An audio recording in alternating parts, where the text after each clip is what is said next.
Bonjour à tous. Alors, je vais essayer effectivement de vous expliquer un projet qu'on a fait avec Louis XIII qui est un petit peu rock'n'roll.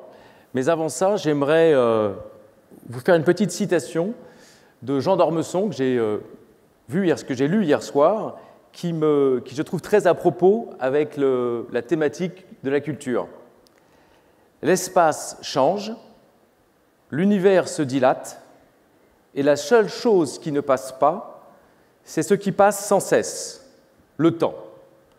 Et donc dans cette même phrase, vous avez la notion d'espace et la notion de temps, qui sont, et j'en suis intimement convaincu, les deux axes fondateurs de toute culture.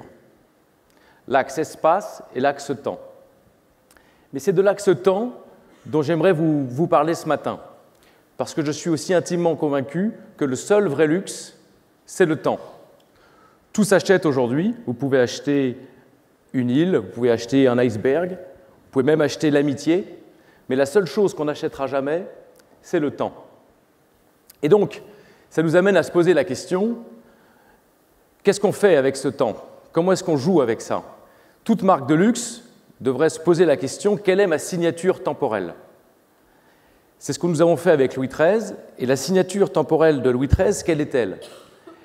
Elle est assez significative. En fait, il faut que vous sachiez que chaque carafe, chaque bouteille de Louis XIII est le fruit, l'accomplissement d'une vie de plusieurs générations de maîtres de chai. Ça veut dire que mon maître de chai ce matin va sélectionner les eaux de vie qu'il va mettre de côté pour ses successeurs, pour pouvoir faire le Louis XIII pour le siècle à venir. Donc notre tagline chez Louis XIII, c'est « Think a century ahead ». Donc c'est notre signature temporelle. Le luxe est-il intemporel? C'est la question que tout le monde se pose, que beaucoup de personnes se posent. Je ne le pense pas. Le luxe n'est pas hors du temps. Il joue avec le temps. C'est un monde d'exploration temporelle. Et beaucoup de marques de luxe aujourd'hui se posent la question de créer des expériences temporelles avec un rapport au temps plus ou moins original ou novateur. Chez Louis XIII, on a cette signature temporelle, « Think a century ahead ». C'est sortir du temps ordinaire. Il y a le temps commun, où l'on achète, où l'on vend, où l'on déguste, et il y a le temps des chais, là où tout s'arrête. Et notre maître de chais, tel un magicien, va passer d'une temporalité à l'autre. Le court terme, le zapping, nous invite à créer leur contrepartie et à produire une autre expérience du temps, fondée sur l'attente, la patience et la projection du désir. Il faut être exigeant avec le temps, comme on l'est avec une matière, avec l'espace, avec une griffe. Le luxe ne doit pas se contenter du présent, de l'urgence, du quotidien. Mais aujourd'hui, sincèrement, peu de marques, et peu de marques de luxe, se sont penchés sur cette question du déplacement temporel. Il s'agit de faire éclater le temps ordinaire, celui du court terme, celui de la mode, celui de la dégustation dont on ne prend même plus le plaisir tellement ça va vite. Et dans une société où l'immédiateté est reine, aujourd'hui, et c'est très vrai avec la nouvelle génération, tout est instant gratification. Tout doit être maintenant. Tous les objets, tous nos désirs doivent être des ordres. Et bien avec Louis XIII, on a essayé de jouer le rôle du delay gratification, c'est-à-dire notre capacité à résister à la tentation d'un plaisir immédiat et d'attendre cette récompense plus tard, parce qu'elle aura du sens. C'est une sorte de gestion positive de la frustration. Et donc pour illustrer cela, et c'est pour ça que je pense Béatrice m'a demandé de venir ce matin, nous avons fait une campagne avec Louis XIII, où nous avons été demandé en fait à Pharrell Williams d'écrire une chanson qu'on a appelée 100 Years, et c'est sa vision du monde dans 100 ans. Cette chanson, il l'a écrite, il l'a enregistrée, et elle a été gravée sur un vinyle. Mais ce vinyle, on l'a mis dans un coffre-fort que nous avons fermé pour 100 ans. C'était il y a 3 semaines à Shanghai, Nous avons pris le disque, nous l'avons mis dans le coffre, on a fermé une bulletproof window et ça a lancé un timer. Je n'ai pas de clé, il n'y a pas de code pour ouvrir ce coffre. Seul le temps va l'ouvrir. Donc c'était le 13 novembre dernier, donc le 13 novembre 2117, la porte va s'ouvrir et la personne qui sera à ma place prendra le disque et la fera écouter. Ce sera un exclusive listening en 2117. Donc ça s'appelle 100 Years, a song by Pharrell Williams to be released in 2117.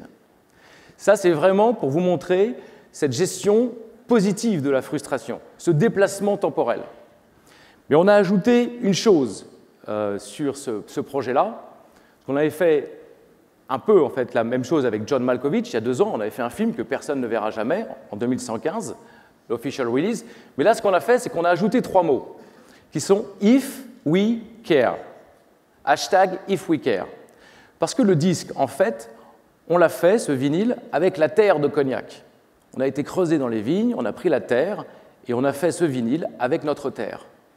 C'est la première fois qu'on fait un disque en argile. Et ce vinyle, on l'a mis dans ce coffre. Mais on dit que si, effectivement, nous ne changeons pas notre façon de vivre, eh bien, il va y avoir la montée des eaux, conséquence du global warming, et ce disque qui est dans le coffre-fort sera submergé et le disque va se disintegrate. Et donc, c'est 100 Years, a song by Pharrell Williams to be released in 2117, only if we care. La thématique, c'est culture luxe, et je pense que ces projets-là sont intéressants parce qu'ils sont très meaningful. Et ça aussi, ça fait partie de la culture. Pour la petite histoire, on a bien sûr réalisé 1000 invitations pour les, j'ai envie de dire, 1000 influencers de l'époque qui vont tous recevoir un disque d'or pour leurs descendants. Donc ça va faire par exemple Louis XIII, Cordially Invites, Serena Williams Descendant, Admit One pour la worldwide première, listening le 13 novembre 2117 à 7h pour écouter. Et quand vous y pensez, quoi de plus exquis pour ces 1000 personnes de pouvoir se projeter dans le siècle à venir. C'est une vraie expérience de luxe. Cette chanson, en fait, nous relie à eux. Et la marque Louis XIII est comme un trait d'union temporel. Dépasser l'échelle d'une vie humaine. Refuser l'étroitesse du temps court, repousser les contraintes du court terme. Je vais revenir, si vous me le permettez, au roi Louis XIII, au roi de France. Parce qu'il a dit cette phrase-là qui m'a beaucoup marqué quand je suis arrivé sur Louis XIII. « Le privilège des grands hommes est de donner des secousses à leur siècle. Faire trembler les siècles, les rapprocher lorsqu'ils paraissent trop lointains, faire en sorte que le 22e siècle fasse irruption dans le 21e siècle et que le 21e siècle se projette dans le 22e siècle, à travers une expérience musicale inédite, à travers cette carafe de cognac Louis XIII. C'est ça, notre défi chez Louis XIII. Et je terminerai par cette phrase de Bergson qui a beaucoup de sens, je trouve, aujourd'hui. L'idée de l'avenir est plus féconde que l'avenir lui-même. L'avenir étant, par définition, hors de portée. Travaillons pour que l'idée de l'avenir rende le présent plus habitable. Il est important de pouvoir sculpter notre avenir. Aidons nos descendants à regarder le passé avec fierté et à se projeter vers l'avenir avec enthousiasme. Voilà, je voulais présenter ce rapport au temps qu'on a eu avec Louis XIII. J'espère que ça va vous inspirer et je vous donne tous rendez-vous en 2117 pour écouter cette chanson. Merci.